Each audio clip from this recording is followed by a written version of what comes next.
Hello बच्चों, मैं Shubham Singh Vashishtha academy में आपका फिर से स्वागत करता हूं।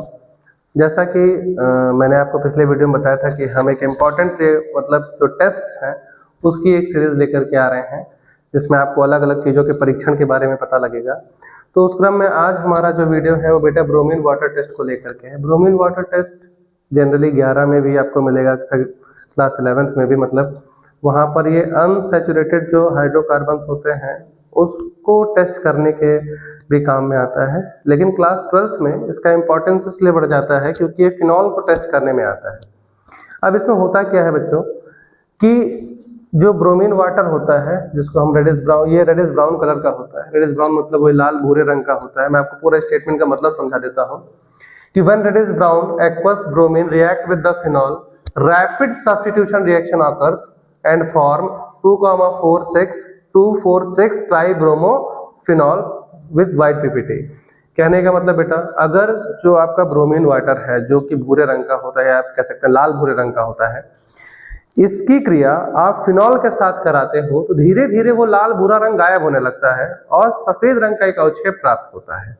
तो यह परीक्षण यह शो करता है कि जो हमने यौगिक लिया था वह क्या था, फिनॉल था। या फिर हमको अगर मान लीजिए एरोमेटिक यौगिक मिलता है तो हम उसको बोल सकते हैं कि वो एक फिनॉल का परीक्षण दे रहा है। ठीक है, तो आइए देखते हैं इस रिएक्शन में होता क्या है कि शुरू में बेटा हमारे पास फिनॉल रहता है, फिर हम एक्वस ब्रोमीन लेते हैं। एक्वस ब्रोमीन है इसीलिए साथ में वाटर भी लिया गया। ये आपका रेडिश ब्राउन कलर का होता है, लाल भूरे रंग का। किस रंग का बेटा? लाल भूरे रंग, यानी गाढ़ा भूरे रंग का होता है। जैसे ही फिनॉल इसमें मिलाया जाता है इसका भूरा रंग गायब होने लगता है, लाल भूरा रंग गायब होने लगता है और व्हाइट पीपीटी बन करके क्या होती है, तैयार होती है। तो वो व्हाइट पीपीटी किसकी होती है, ये देखते हैं। यहाँ पर ब्रोमीन क्या करेगा बेटा, ये जो आपका 2 पर यहाँ पर जो हाइड्रोजन लगा रहता है, यहाँ 4 पर जो हाइड्रोजन है और यहाँ जो 6 पर हाइड्रोजन है, इनको विस्थापित करता है। ब्रोमीन यहाँ टूटता कैसे है जान लीजिए। Br बेटा, मान लीजिए Br2 को हम ऐसे लिख सकते हैं, इसमें एक Br जो है आपका इलेक्ट्रॉन लेकर के Br माइनस यानी ब्रोमाइड आयन बनाता है और दूसरा जो है वो ब्रोमीनियम आयन बनाता है। ये जो ब्रोमीनियम आयन है ना, ये जाकर के फिनॉल से जुड़ता है। ठीक है, क्या बनता है, फिनॉल से जाकर जुड़ता है। क्यों? क्योंकि ये इलेक्ट्रोफिलिक होता है। ठीक है, और आप जानते होंगे अगर आपने फिनॉल पढ़ा होगा कि जो OH होता है वो OP डायरेक्शनल होता है, इसीलिए Br क्या करेगा, यहाँ आकर के जुड़ेगा और यहाँ से H को रिड्यूस कर देगा। H निकलेगा, अगर मान लीजिए H को यहाँ से रिमूव करेगा, सॉरी रिड्यूस नहीं, रिमूव करेगा। H जब निकलेगा तो H प्लस के फॉर्म में निकलेगा।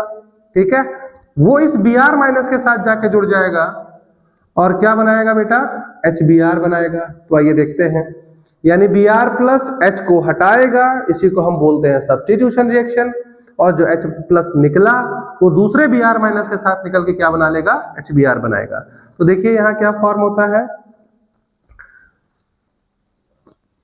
यहाँ पर आपका Br जुड़ गया, ये मान लीजिए फिनॉल है, फिर ये आपका Br जुड़ गया, फिर ये आपका Br जुड़ गया। ठीक है, और बाकी जो Br माइनस, देखो क्योंकि 3 Br2 है ना, तो 3 Br प्लस बने होंगे जो कि यहाँ जाके जुड़ गए, जो क्या बना 2,4,6 ट्राई ब्रोमो, और किसके साथ जुड़ा, फिनॉल के साथ। तो ट्राइब्रोमो फिनॉल प्लस में आपका क्या बन के तैयार होगा बेटा, 3HBr। तो ये कैसा हो जाएगा, ये व्हाइट पीपीटी बनाएगा, मतलब सफेद रंग का अवक्षेप बनाएगा। ठीक है, जिससे हमें ये पता, ये परीक्षण जो है वो किसका बताता है कि ये फिनॉल है।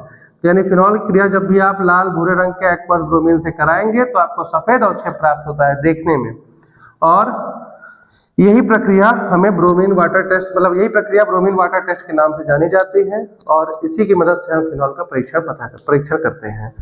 तो अगले वीडियो में हम कुछ और भी इम्पोर्टेंट टेस्ट लेकर के आएंगे।